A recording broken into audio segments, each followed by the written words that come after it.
Good day everyone, so you've all heard of the term interruption to resistance, but the proper theory crafting term is Poise in Genshin Impact, and this basically refers to how many hits your character can take before they are pretty much staggered or knocked off their feet, like you can see here in the background with Kokomi. So if you are knocked off your feet, a simple dash can quickly help you recover, so that is pretty much the technique to it. Other things like iframing or using your elemental burst are other ways to deal with it as well, but let's talk a bit about this idea of poise in a bit more detail. So basically all of your characters have an invisible bar, and as the enemies attack they reduce this invisible poise bar, and once the bar is depleted, well, your characters can get staggered, but as you might have guessed, this poise bar can also increase or recover. So basically once you swap to another character, you are recovering that poise as well, and once it's full, well, then you can take a couple of hits. Now certain characters, like for instance Kokomi or all your bow and your catalyst users, with one or two exceptions, have a lower poise bar than let's say your claymore or your polearm characters, which means it's more easy to like stagger them. In Kokomi's case, she's got a poise bar of 50, and with her elemental burst this increases up to 200, and generally speaking most enemy attacks will either deal 50 to 100 poise damage, but some attacks can even deal up to 200, 300 or quite a lot more. And this is why people would often say, but hey, just use a shield or use Deia's E ability or use Xingshu's E ability, because all of these things give you interruption to resistance, effectively extending or increasing your poise bar. And in some cases you have like no interruption to resistance at all, like with the Raiden Shogun's elemental burst.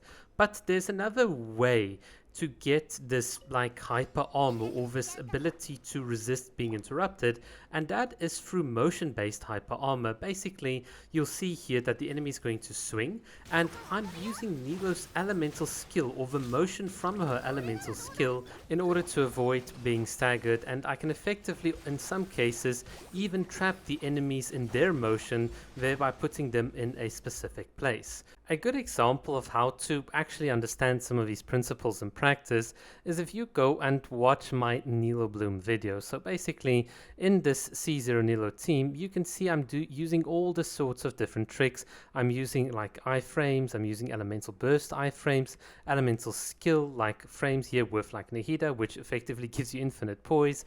I'm using things like Kokomi's elemental burst to avoid taking hits, or Nilou's motion based hyper armor. So you can see as the enemy attacks me, I can just like cut through it, I can get back to my characters, I can recover, I can heal. It's all about understanding that you don't always need just raw interruption to resistance in order to be effective.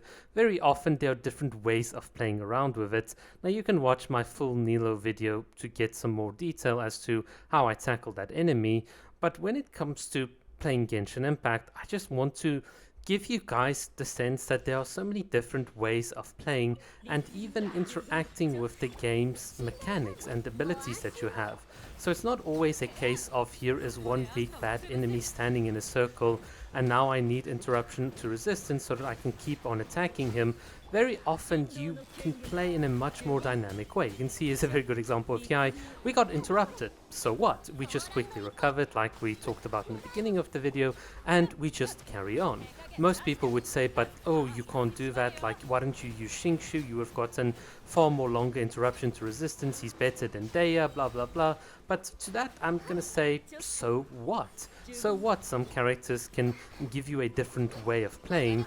That's not going to necessarily invalidate the other ways that there are to play, or the other ways in which you can express your skills to such a degree that the seemingly like good benefit that characters like Xingshu would give you are really just overrated when you really know what you're doing. So that is my take on the situation. That's also why I wanted to make this video, because when people talk about things like interruption to resistance, they don't understand the full scope of it. They don't understand what they could use or do with their characters. Your characters are more than just pressing an E or a Q button. It's how you press them, it's how you time it, it's how you stand on the battlefield, where you position, which abilities you're using one after the other, how you layer your buffs. There's so much complexity in Genshin Impact that for me it's always sad when people tout one or two corner solutions, like for instance with Xingshu, as being like this ultimate, I can heal you, I can interruption give you interruption to resistance, all these, and damage reduction, all these sorts of things, but they ignore the bigger picture, they ignore the alternatives that are out there. And that's really why I wanted to make this video, to give a bit of education, also show you a bit of a different way of playing. Regardless, the message is still very clear from my side, and that is that with skill expression you can do a lot in Genshin. Thanks for watching.